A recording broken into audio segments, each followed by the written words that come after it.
So happy Pride Month. I totally forgot it was Pride Month, but I'm an ally. I was actually building the script, I was writing the script about Jehovah's Witnesses and homosexuality. And I forgot that it was Pride Month, but it was perfect. It was perfect moment to make this video.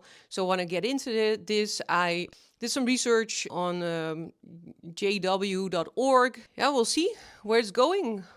Let's go. Today I'm gonna talk about Jehovah's Witnesses and what they believe about homosexuality.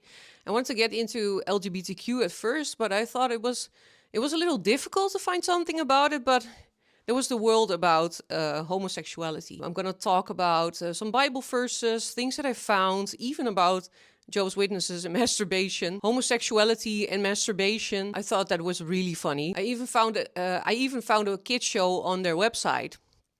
And it was about that. And I'm going to talk about it as well. So let's get into that. No, I don't want to say that. So let's go. Yeah, so as Jehovah's Witness, homosexuality is seen as something that you can change, actually.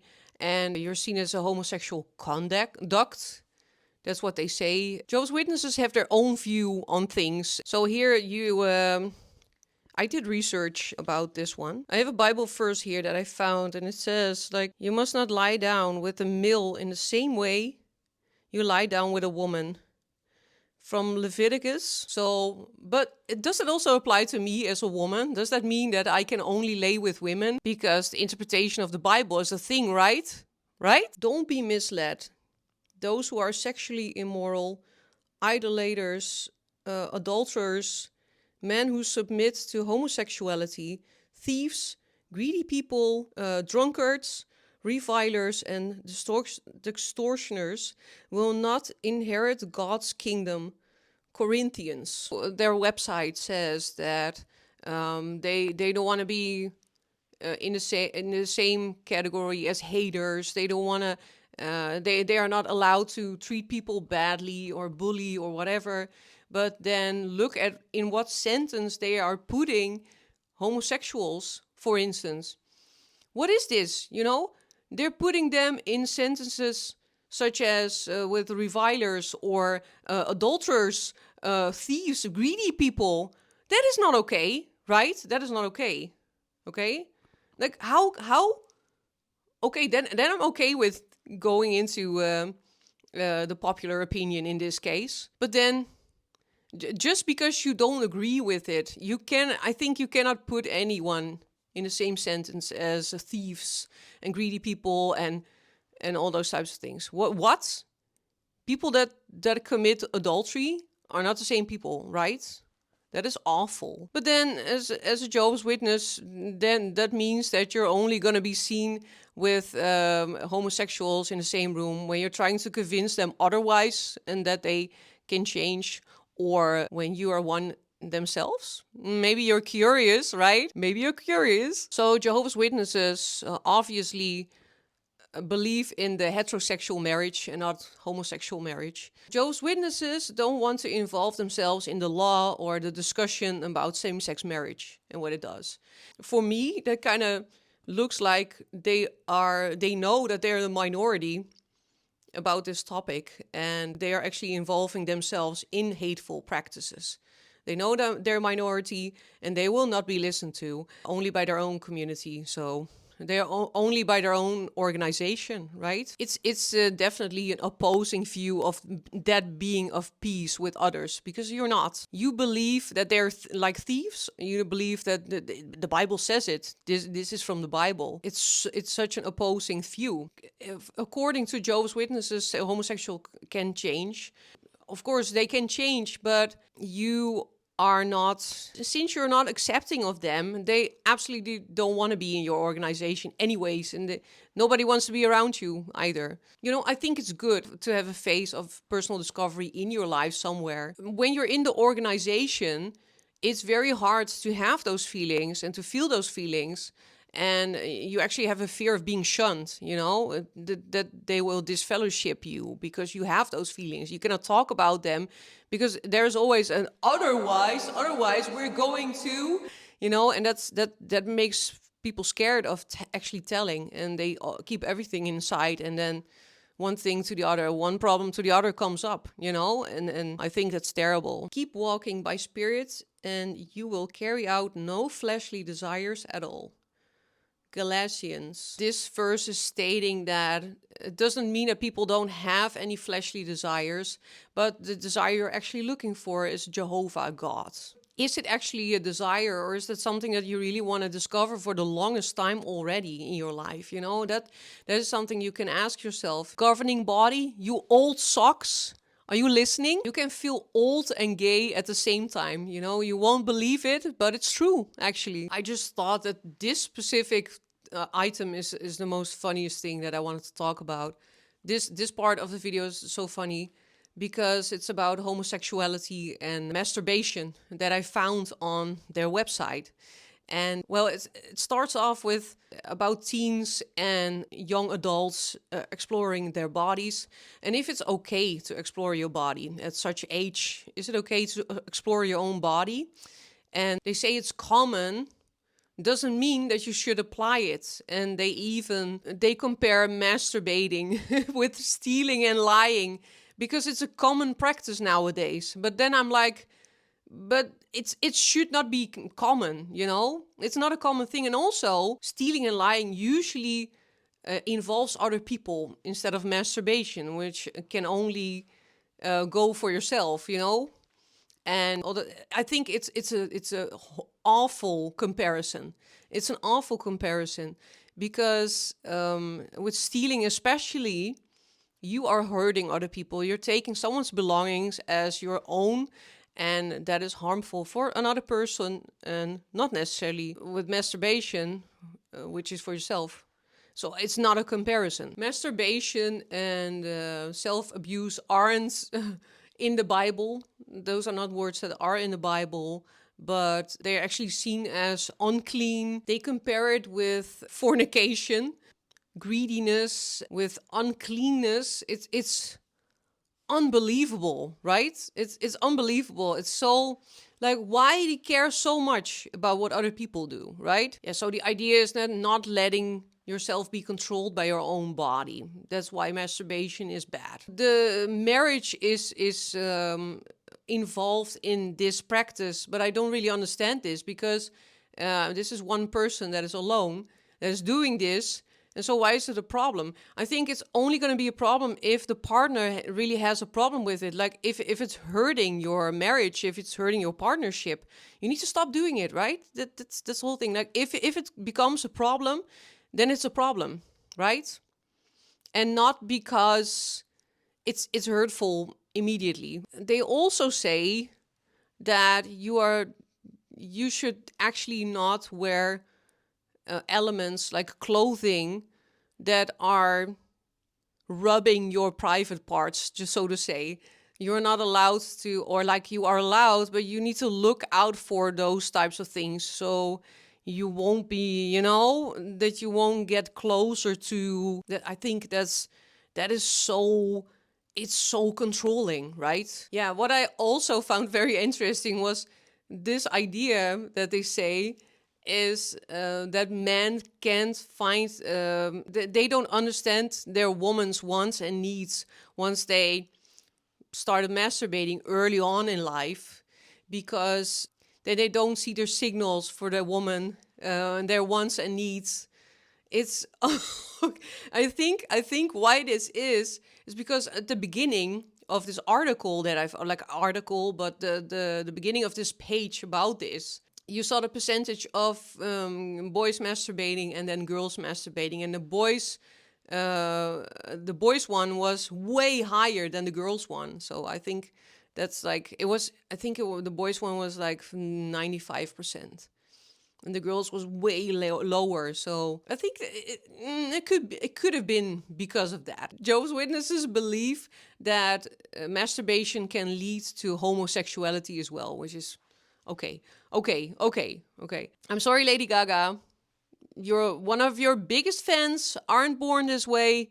They can actually change, and they all made it up. And no, it's not true. I'm sorry, Lady Gaga. Side, you also see a story about someone that learned homosexual practices from their cousins, from their cousins. And they learned like the specific like sexual acts, like homosexual acts. I don't know how they're cousins, but then I'm also like, if you're afraid as a Jehovah's Witness of that happening, then where if they're not allowed to watch certain shows or go somewhere, where do they learn? Jehovah's Witness children learn about these things, like in their own home or a kingdom hall. So conclusion of this part is like, so gay acts are unnatural, and the actual desire you're looking for is Jehovah God. This is going to be a very good part of the video. I love it. I love this one. I found an episode of the show, the Jehovah's Witness show, Becoming Jehovah's Friend, which is a kid-friendly show. It's actually a kid show. It's a 3D show, and it contains like Caleb and Sophia and their parents, like a mom and dad, and they're experiencing life like normal life as a Jehovah's Witness, especially the things that they are not allowed to do, And they usually talk about stories from the Bible, and it's which is also a common practice as a Jehovah's Witness. Next to the Bible, you have also like you have the Awake, and you have Watchtower, but also like booklets for children with pictures and with text and stuff. So these Bible stories books. Maybe I'm gonna put a picture in there. Okay, so let's get into the episode, because I've written out the whole episode. Yeah, so the first scene is that you see Sophia, the daughter, and she's at school. They have a subject of drawing their family. Sophia mentions at home that her classmate has drawn herself with her two moms because they're married, and the teacher said that it's okay because they love each other, and it's okay that they married. My mom would have reacted like, completely dismissing the thing that I just said and the people that are involved with this story. So this mom does a lot better, and she's also explaining it. I'm going into that. Okay, so Sophia's mom mentions that everyone has their own beliefs, but for them it's as long as you are a friend of Jehovah. The screen starts to turn into a cartoon, and mom asks like, what kind of marriages was intended by Jehovah? And Sophia says, one man and one woman. And the mom is like, awesome, very cool. That is exactly what it's about. So a Bible verse comes up. Mom's talking about a Bible verse where Adam and Eve were created by God, and that a man and a woman should be together. One man, one woman. Mom comes up with an example of why a man and a woman should be together. So mom comes up with a man goes to the airport, but he brings something that he cannot bring to the airport. And she asks like Sophia what this person has to do. And she says like he has to leave it behind. And then mom says this is also what Jehovah does. That the idea of you have to leave behind certain things in your life so you can go into paradise. And you can live forever, and you can live in love. And mom says in Matthew, it said, you should leave things behind so you can walk the paths of Jehovah. And Sophia says that she wants everyone to go to paradise, on which mom says, but people can change. People can change. Then mom says, or like asks Sophia, what are you going to talk about with your classmate next? Sophia says you're going to talk about paradise and animals in it, and resurrection, which I think is a very heavy topic to talk about with your classmates, but okay, especially as a child. This episode was years ago, but they say Jehovah's Witnesses never change their view on things, so I believe them, I recently found in my research, I found a very beautiful story from, and a book, The Courage to be Courageous by Dan Bolen. And Dan Bolen was actually is a former elder Jehovah's Witness elder. So Dan Bolen was an elder within the organization, and he came out as homosexual when he was in his 70s. So I thought it was a very interesting story to talk about, and he openly talked about his whole story within the organization. And later on, now how he lives, I'm gonna talk about that. So he originally came from a abusive household. His father was abusive, and he was trying to protect his siblings. And because of that, he often got got hit or like abused by his dad because he was trying to protect his siblings. So he said like he got a lot of the pain. Early on in life, he became an overachiever. Like he was working a lot because he thought like, if I'm gonna be a good person, I'm gonna be a good Christian. Like I'm with God, I'm walking with God, and then it's gonna be okay in my life. You know, then I'm doing the right thing.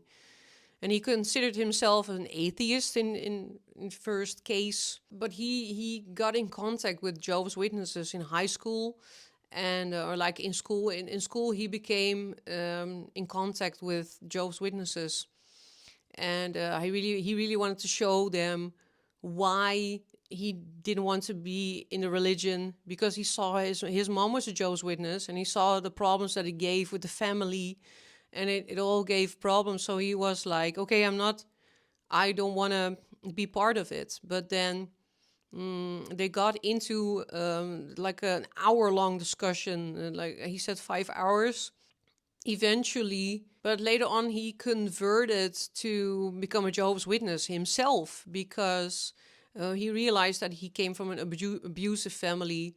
That's something that I also figured out, that I actually came from a abusive family. But then I asked myself the question, like, do I want to be a Jehovah's Witness? And the answer is no, absolutely not. That is a very easy way to, if someone is feeling still the hurt from that period, or like they see the problems, but they don't realize that their abuse and the religious experience are two different things as well. It's easy to play in as a religious person, or like someone that wants to convince other people that they should be in their religion, you know. Yeah, he was a Jehovah's Witness minister for 50 years.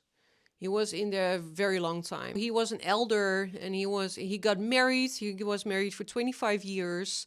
He was an elder, and he was sometimes working 90 hours a week. He had his own business as well.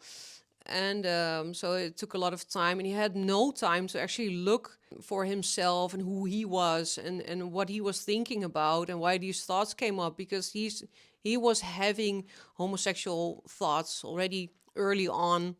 He was having them, and there was no place for them. He says, like, you cannot divorce someone, but adultery actually happened in his relationship. But his ex-wife, is saying that it didn't happen. She's refusing to say it happened. And I think I know why. His wife had a lot of problems. He said like that she had everything going on, from bipolar problems to alcohol abuse and like drug abuse and all those types of things. She was cheating. She was committing adultery, and she had them all going on. He said but they didn't have a scriptural marriage. He was not allowed to get married to someone else again, because they didn't have a scriptural marriage. And then he stayed single for 18 years. He was like, yeah, then I have to stay single. That's the only thing I can do. And he stayed single for 18 years, which is a long time. He was just working and doing the congregation. That's the only thing. That is the only thing he was doing. Sorry. Yeah, it's kind of funny, because now the story of masturbation comes in again. After 18 years, he got married again, but they actually got disfellowshipped. But she was a pretty well-known person as well. He was as well. And she was a pioneer, well-known woman. He sold his business, and the work addiction started to dissolve, actually. But later on, he confessed to his wife that he had been with a man. I think it was in the relationship. I'm not sure when that was really. Jury committee was coming in play, and he asked them, because he got into severe depression, he asked them if they could come back with him if his feelings of suicide was coming down, because he was actually feeling, he was feeling so depressed, and he was feeling such shame. He was embarrassed in front of everything. He was feeling such a shame of what he was feeling. So he wanted them to come back, and they didn't listen to him. So he started drinking a lot, and he hit his head so severely that he had like 40 stitches in his head, and he was in the hospital. He had to be in the hospital, and no one from the committee were coming over to help him, or like to be there for him and talk to him. They never came back. So at some point, he started to realize that no one else is defining him except for himself. He was still married for like 7 years with his wife, and then later on realized that he was actually like he said, that those are his words, a beautiful homosexual man, a beautiful gay man. He tried another year with his wife, and he said like doing the walk of shame with the Jehovah's Witnesses in the Kingdom Hall, and he said like it made him feel so extremely embarrassed that that was going so bad, and the addiction was coming back, and he actually went into therapy. In therapy he started to find out who he really was, and then eventually divorced his wife, and he came out, and he came he had a friendship with a beautiful friendship with a man. Eventually, he found a good friend, and he's married to him now. And so it was a beautiful story. I found it a very beautiful story, and so his story was so beautiful that people started saying that he needed to make a book. And then a famous writer, I forgot his name, actually got to him, and they start writing a book together, because he wasn't the writer himself necessarily. So they start writing a book, and I thought it was the coolest story here. I got everything out. I think I did. These were the coolest topics to talk about. These were the funniest, the coolest, the most interesting topics to talk about. And really wanted to get into this. So my conclusion to this video is that Jehovah's Witnesses are are not liked because they don't want to be in the mainstream, basically. I absolutely don't agree with this whole. I don't agree with what they are saying. I think people should be free. Why would, like, and also in any religion, why would you care so much about what other people do? Why is it sinful when people love each other? I can never understand that. But that's me. That's what I think about it. This is my opinion. I just don't think it's going to bring people together. They say it's not hateful, but they are not bringing people together. And especially if you want people in your organization, then be better than this. Okay, there was a quick compilation of what I think about this. I think it's clear. Thank you very much for watching and listening. Like and subscribe to my channel, and comment as well. I love your comments. Thank you very much. I really want to help more Jehovah's Witnesses. I want to reach them everywhere. It's so cool. This is so cool. I love to do this. This is why I made another video. And it's getting dark here. Okay, bye-bye. Thank you very much for watching, and peace.